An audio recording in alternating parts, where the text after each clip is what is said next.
Hi guys, I'm Josh Elliott, the guy who reviews movies that nobody else cared to see. So I just created a top 10 most overrated movies of 2017 list, and now I'm here to create a top 10 most underrated movies of 2017 list. Same rules apply. This does not mean that I think these movies are good. Some of them genuinely are really good, but it means that I don't think they got enough credit that they deserved, or they were called bad, but I don't think that they were bad. Injustices. My number 10 most underrated movie of 2017 is The Greatest Showman. We haven't reviewed this movie yet, but here's my take on it. This movie has a lot of fans, and I am personally one of them. I really liked this movie a lot. I listened to the soundtrack a lot. But it didn't do very well with critics. And I think maybe it was because it was a classic story, but it had modern music. Maybe it was because it was overly sentimental, but it's a family movie. So I don't really see why people gave this movie bad reviews or why people thought it was just okay. I thought it was one of the best family movies of the year, and I had a fun time, and I still listen to the soundtrack a lot. My number 9 is SpiderMan Homecoming. SpiderMan Homecoming was one of the highest grossing movies of last year,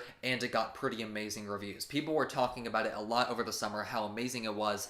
Then Thor Ragnarok happened, and everyone is talking about Thor Ragnarok now. I actually talk about it in my top 10 overrated movies of 2017. Thor Ragnarok is good, but it's nothing compared to Spider-Man Homecoming. Spider-Man Homecoming is like a John Hughes movie, but for superheroes. Tom Holland is amazing as Spider-Man. Michael Keaton is great as the Vulture, and I thought the movie was really well made. It was one of my favorites of the year. It's kind of disappeared after Thor Ragnarok happened, and I don't think it deserves to. My number 8 most underrated movie of the year is Good Time. I debated whether to put this movie on here because everyone that has seen this movie has loved it. I've seen it on a few top 10 lists. It has great reviews, but the thing is, let's be honest, you don't know what this movie is. That's why it deserves to be on this list, because not many people would go and see movies like this, dark, tense, claustrophobic, but it's so well made. It's a thrill ride of experiences. It never stops being tense. It is awesome. Everyone should go and see it, and not many people have. My number 7 choice is The Mummy. Now, The Mummy is not a good movie. I gave it a 5 in the review. I don't think it's the disaster that everyone says it is. It makes a bunch of mistakes. Tom Cruise was miscast. It's basically your generic action adventure movie, but that's also why it's not terrible. It's just your typical everyday action adventure movie. While I don't think it's good, I don't think that it's a travesty of a movie like people think it is. My number 6 choice is The Glass Castle. I have never read The Glass Castle, and so that probably added to my enjoyment of the movie simply because I don't know the story. I was experiencing the story for the first time when I saw the movie, and I was fascinated by it. I thought it told the story really well. I liked the performances. I didn't love them, but I thought they were good. I thought they took some really innovative ways in telling the story. It wasn't a great movie, but I enjoyed it. I don't get why people were so indifferent about it or why they were let down by it. Number 5, we have Kingsman: The Golden Circle. Kingsman: The Golden Circle is definitely not nearly as good as Kingsman: The Secret Service,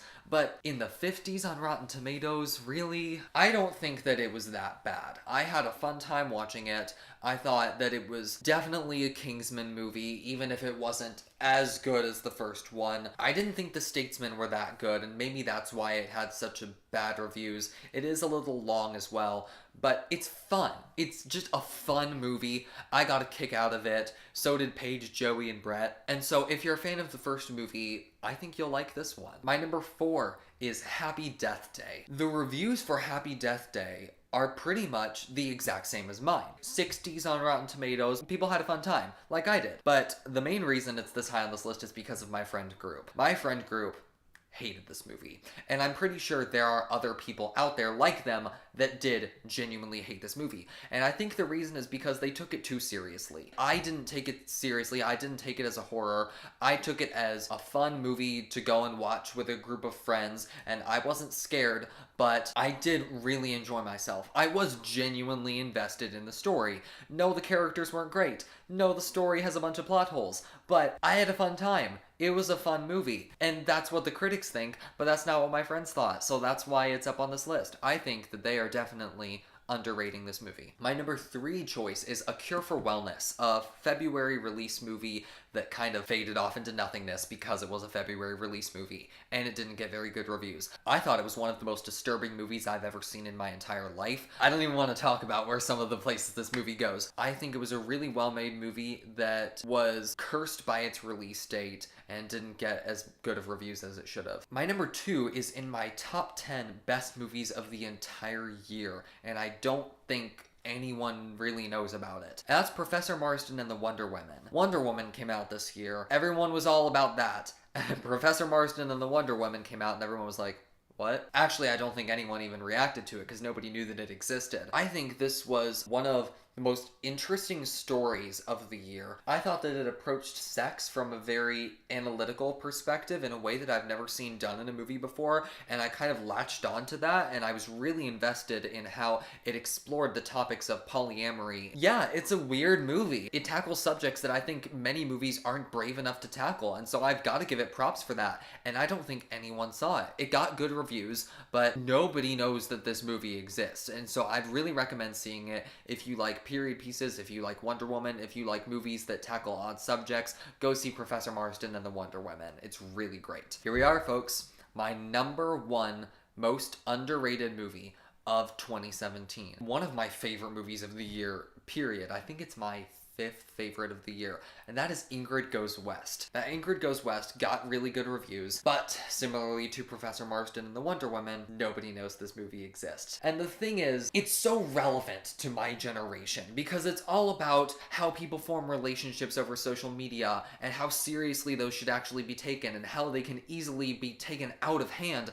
and it explores those subjects in such funny ways, but in such relevant ways as well. It's hysterical. Aubrey Plaza gives a great performance. Elizabeth Olsen gives the best supporting performance of the entire year. I was invested in every second of this movie. I thought it was so fun. Go see it. People my age will like this movie. People will find this movie funny. And it's so approachable to so many different types of people, but nobody knows it exists. So that's why it's my most underrated movie of the year. Everyone go see Ingrid Goes West. Everyone should probably go and see all of the movies on this list, except maybe The Mummy. The Mummy is not a movie that I would recommend you go and see. But overall, these movies are movies that should have gotten more credit than they did. Go check all of these movies out. I hope that if any of them seem interesting to you, please watch them and let me know what you think. Links to the reviews for all of these movies below. Click up here to subscribe and click here to watch our last video. Thanks guys. See ya.